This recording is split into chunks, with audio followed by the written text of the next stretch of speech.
تیسرے انہوں نے کہا کہ حالت سجدہ میں دعا کا طریقہ کیا ہے، کیسے مانگی جائے۔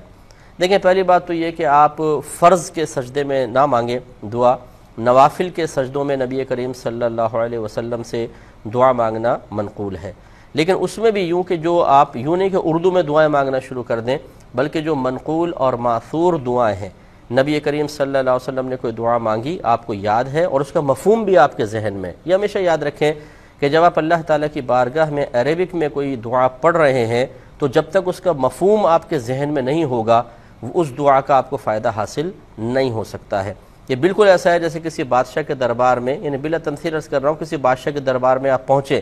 اور ایک پرچہ آپ کو دے دیا جائے جس میں کچھ لکھا تو ہے لیکن ایسی لینگویج میں جو آپ کو بھی نہیں آتی،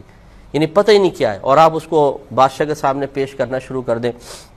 تو یہ عجیب و غریب بات ہوگی کہ بادشاہ نے اگر آپ سے پوچھا کہ آپ نے کیا مانگا، آپ کو پتہ ہے؟ آپ کہ مجھے تو پتہ نہیں۔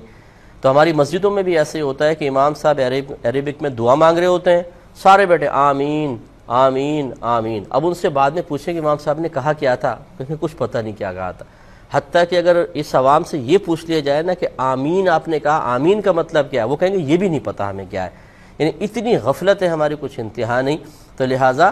بہتر یہ ہے کہ آپ منقول دعائیں پڑھیں، اگر پڑھنا چاہیں کرنا چاہیں دعا تو سجدے میں جا کر اور اس کا بھی مفہوم آتا ہو، ورنہ نہ ہی کریں تو بہتر ہے آپ نماز پڑھیں آخر میں، ویسے اردو میں اپنی نماز کے بعد یعنی اردو میں دعا مانگ لیں، وہ بہت اچھا ہے۔